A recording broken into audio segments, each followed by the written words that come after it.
Hey everyone, and welcome back to Talk Tensors. Today we're diving into a paper that really caught my eye. It's called Matrix Product Sketching via Coordinated Sampling. It's all about how to work with these absolutely massive matrices, the ones that make your computer like overheat without actually, needing to compute everything.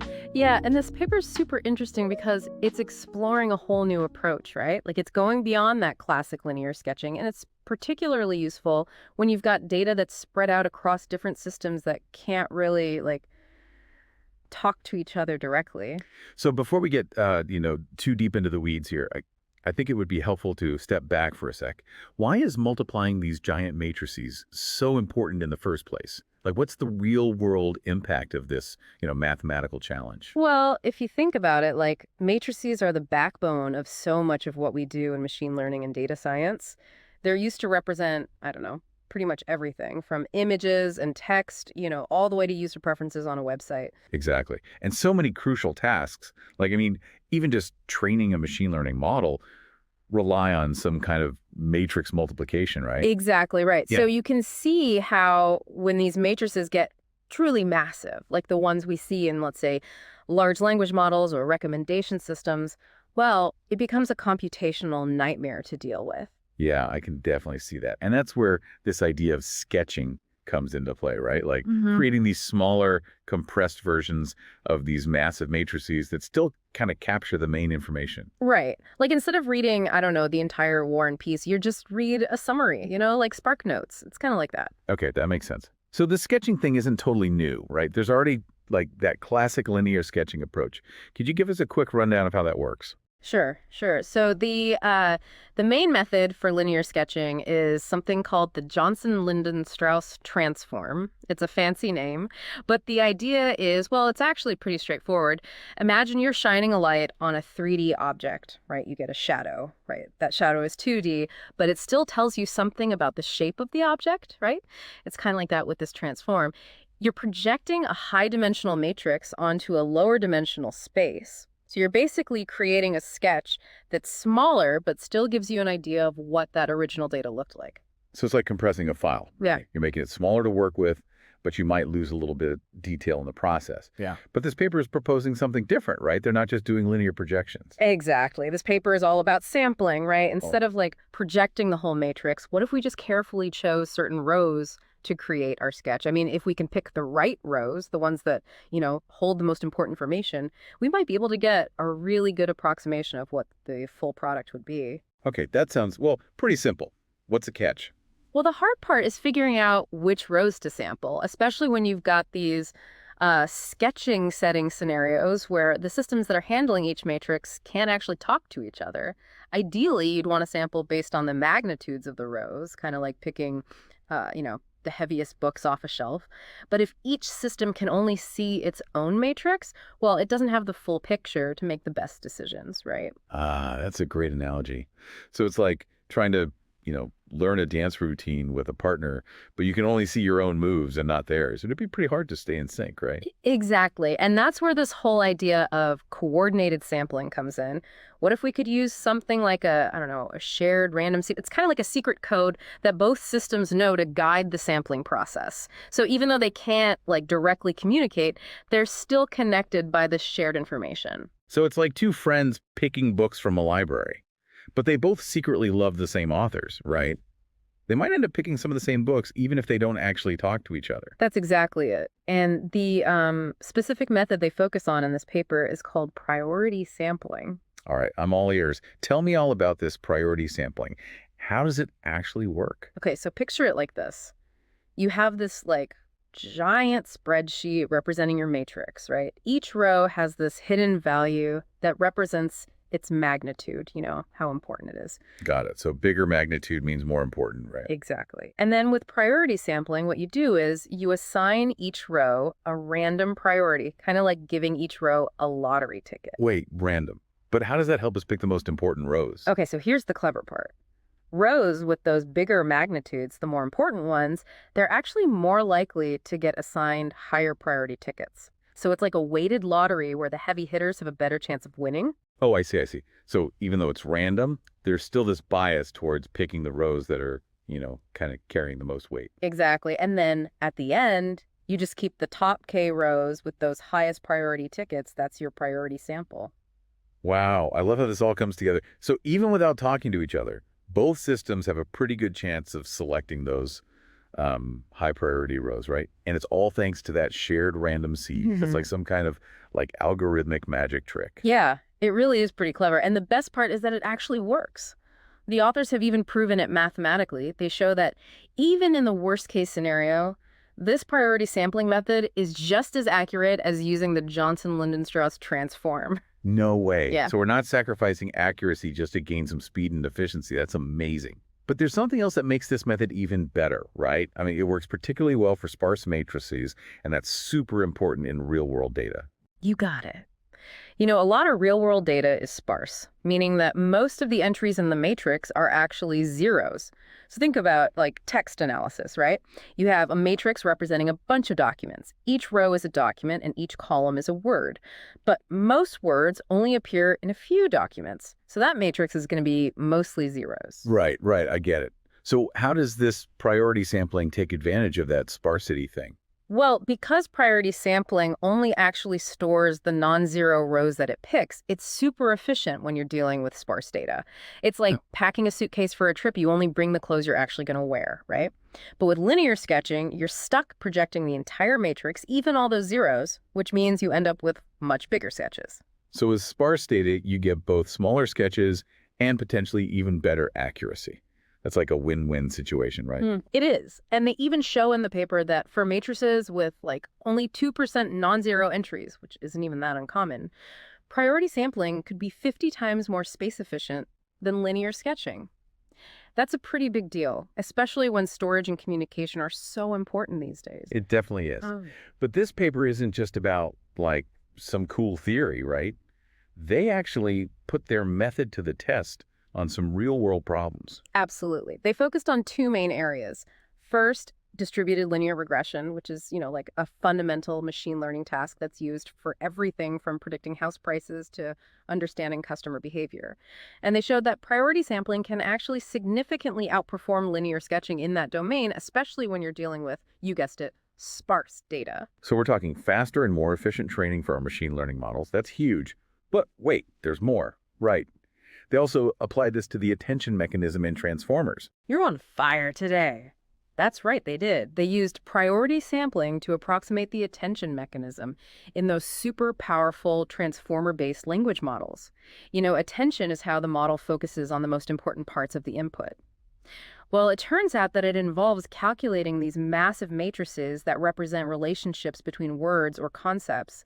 And as you can imagine, those matrices can get pretty enormous, making them a real computational bottleneck. So that's where priority sampling comes in to save the day. Exactly.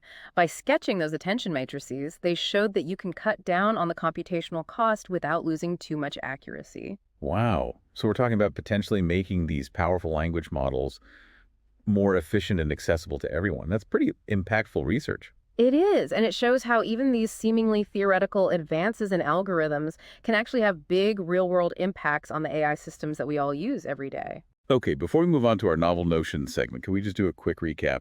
This paper presents a whole new perspective on matrix product sketching using techniques like priority sampling to potentially outperform those traditional linear sketching methods, especially for sparse data. And they showed how it could actually be used in real-world applications like linear regression and approximating the attention mechanism in transformers. Pretty impressive, right? It is. And what's particularly exciting for me is how this opens up a whole new world of possibilities. We can start thinking about applying coordinated sampling to all sorts of different problems. It's like they've given us a brand new tool and we're just starting to explore what we can do with it. Yeah, the possibilities are endless. Speaking of possibilities, are you ready to unleash some novel notions inspired by this paper? Oh, absolutely. Always up for a little brainstorming session. All right, let's fire up those imaginations. But remember, everyone, this is all hypothetical and just for fun. We're about to go full-on speculative here. Duly noted. Ready when you are. All right, here's my first novel notion. If coordinated sampling works so well for matrices, what if we tried applying a similar principle to graphs? Graphs are everywhere, social networks, transportation systems, you name it. Interesting. Graphs can actually be represented as adjacency matrices, where each entry tells you whether or not two nodes are connected. So, in a way, sketching a graph could be like sketching its corresponding matrix. Exactly. Now imagine using this, I don't know, graph sketching to quickly identify important nodes or predict links in a massive network. Think about like social media analysis, where you want to understand how information spreads or find those key influencers. Yeah, we could sketch the network of followers and retweets to quickly identify trends or even communities without having to process the whole massive graph. Or even predict who's likely to connect based on their, kind of sparse interaction patterns. We could call it like social sketching. I think I smell a startup idea brewing here. I can already see the pitch deck. But just a reminder to everyone out there, this is all purely hypothetical at this point. Right, we're just having a little fun exploring the possibilities. But hey, who knows? Maybe this novel notion will inspire some real-world innovation down the line. That's the beauty of research, right? It all starts with that spark of curiosity and that willingness to, dive into the unknown. That's a great note to end on. Join us next time as we delve deeper into the technical nuts and bolts of priority sampling and explore another novel notion that might just blow your mind. Welcome back to Talk Tensors. For those just joining us, we're right in the middle of unpacking this paper about, well, using these really cool coordinated sampling techniques to multiply those massive matrices. But before we jump back in, I think it's worth taking a moment to appreciate how this work kind of builds upon decades of research in randomized algorithms. It's pretty amazing. Yeah, you're right. It really is. It's fascinating how this paper connects to this whole rich history of ideas. Like the whole concept of using randomness to solve these like super complex problems, it has roots in all sorts of fields, right? From theoretical computer science to even numerical linear algebra. Exactly. I mean, some of that early work, like by researchers like Dranius, Cannon, and Mahoney, they really showed how powerful subsampling rows from matrices could be for approximating, that matrix product. They showed that if you carefully choose the right probabilities, you could get surprisingly accurate results, and significantly reduce that computational burden at the same time. Yeah, it's like, I don't know, conducting a really well-designed survey, right? You don't have to interview every single person in a population to get a pretty good sense of their overall opinions. Yeah. That's a great analogy. But here's the thing. The real challenge in that sketching setting where systems can't actually communicate is figuring out what those ideal sampling probabilities actually are. It's like, well, imagine trying to bake a cake with a friend, but you each only have half the recipe, right? And you can't compare notes. It would be pretty tough. Okay, yeah, I see your point. So how do they overcome that hurdle? How do they figure out those probabilities without actually talking to each other? Well, that's where the magic of coordinated sampling techniques like priority sampling really comes in. They provide a way to approximate those ideal probabilities without direct communication, all thanks to that shared random seed we talked about earlier, that kind of acts like a secret code they both know. Okay, I'm following you so far. But could we maybe break down that priority sampling a little bit more? I gotta be honest, algorithm one in the paper, it looked kind of, dense when I first saw it. Yeah. Could you walk us through it in a way that, even someone new to this whole field could understand? Of course, of course. Imagine you have this huge bag of marbles, right? And each marble, well, represents a row in our matrix. And each marble has a number hidden inside, representing its magnitude or how important it is. Okay, so the bigger the number inside the marble, the more important that marble is, right? Exactly. Now, for this priority sampling thing, we use a random number generator, kind of like those lottery number pickers, to assign a random priority to each marble. So it's like each marble gets its own random lottery ticket, right? Yes, Yeah. precisely. And here's the really clever part. Marbles with those larger magnitudes, the ones that are more important, they're actually more likely to get those higher priority tickets. So it's kind of like a weighted lottery where the heavier hitters have a better chance of winning. Ah, okay, I see. So even though it's random, the system is subtly biased towards those heavy hitter marbles. You got it, exactly. And then finally what we do is we just keep the top K marbles with the highest priority tickets, and that's our priority sample. And because both systems involved in our sketching scenario, they're using the same random number generator, well, they'll likely end up with at least some of the same winning marbles, right? Yep. Even without actually knowing what's inside each other's bags. It's kind of like a cosmic coincidence, but, guided by the power of algorithms. I love how you put that. You've perfectly captured the essence of priority sampling. It's this Yeah. really clever blend of randomness and, weighted selection that's like tailor-made for this setting. Yeah, it is pretty elegant, but it's not just like based on intuition, right? There's some serious math backing up this whole method. You're absolutely right. The paper has a bunch of theorems that actually prove how accurate priority sampling is. They show that, under certain conditions, the error you get from this approximation is comparable to and sometimes even better than those traditional linear sketching methods. So it's not just more efficient for like sparse data, but it can also be more accurate. Wow, that's pretty remarkable. It is, and it really highlights how, questioning those established assumptions, it can lead to some pretty amazing breakthroughs. Sometimes you got to venture beyond that familiar world of linear projections to, discover those exciting new possibilities. Yeah, for sure. Okay, it's time for our second novel notion of the episode, and gotta warn you, this one might be a little, well, speculative, but stick with me here. We've seen how priority sampling leverages those magnitudes of the rows in a matrix, right? Mhm. But what if we kind of expanded this idea to capture, other types of relationships between those rows? Okay, I'm intrigued. Go on, go on. What are you thinking? Well, we've been really focused on magnitude, right? But what about like considering those underlying connections or maybe even similarities between those rows? Like, what if we incorporated some notion of neighborhood into that whole sampling process? It could like add some valuable context, don't you think? I like where you're going with this. You're saying that rows that are close to each other in terms of content or meaning would have a higher chance of being sampled together, right? Exactly. Imagine we have a matrix that represents user preferences for movies, right? Mm. Instead of just focusing on how much each user likes certain films, what if we also factored in how similar their tastes are to other users? So you're saying we could kind of incorporate a sense of community or shared interest into the sampling? That's pretty cool. Right. We could call it like neighborhood-aware priority sampling Yeah. and think about, the possibilities for recommendation systems.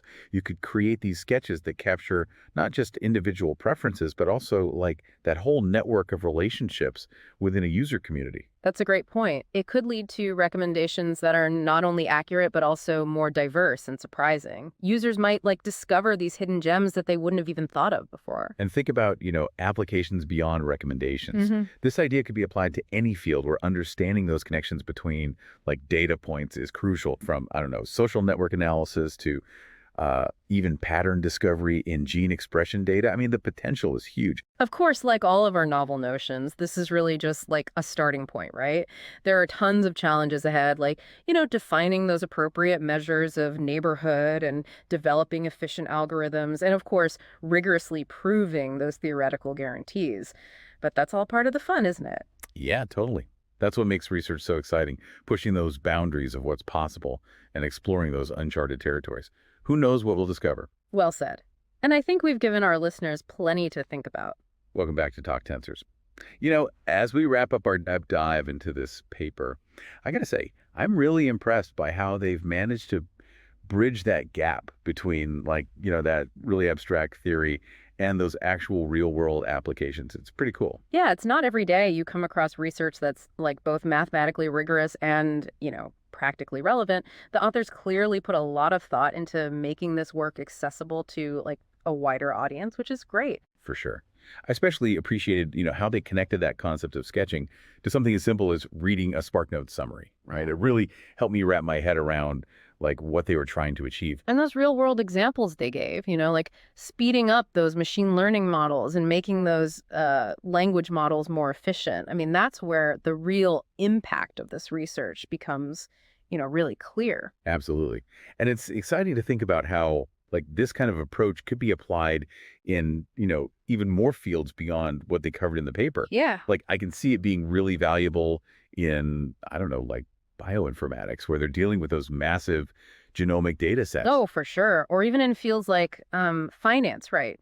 Where processing all that real-time market data, well, it requires those super fast algorithms. I mean, the potential applications are just huge. Yeah, you're right, they are. Another thing that stood out to me was how this paper really builds upon the work of those earlier researchers in, randomized algorithms. It's like they took these fundamental ideas and pushed them even further, showing just how powerful randomness can be for solving those like super complex computational problems. It's a great example of, the collaborative nature of scientific progress. It's like that saying, standing on the shoulders of giants, right? And speaking of pushing boundaries, I really enjoyed our novel notions segment. It was fun brainstorming those potential extensions of this work, and just seeing where our imaginations took us. Me too. That's always my favorite part, speculating about like the possibilities and imagining how those ideas could lead to, brand new discoveries. It's always a fun thought experiment. Who knows? Maybe someone listening out there will be inspired to take our neighborhood-aware priority sampling idea and actually turn it into a real thing, a real-world application. That would be amazing. Oh, I can already picture the headlines. Talk Tensors listeners revolutionize recommendation systems. Huh. That would be something. But, seriously, it's this kind of spirit of curiosity and, that willingness to explore those unconventional ideas that really drives innovation. I mean, that's what it's all about, right? Well said. I think we've covered a lot of ground today. Yeah. Any final thoughts you want to leave our listeners with? If you're even a little bit interested in learning more about, coordinated sampling and its applications, I highly encourage you to check out the paper. It's well written and gives a really great overview of this whole exciting field. And hey, who knows? Maybe you'll be the one to come up with the next, groundbreaking novel notion. That's a great call to action.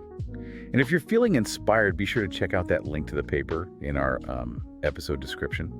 Thanks for joining us on this deep dive into the world of matrix sketching. Until next time, keep exploring those frontiers of knowledge and don't be afraid to, challenge that status quo.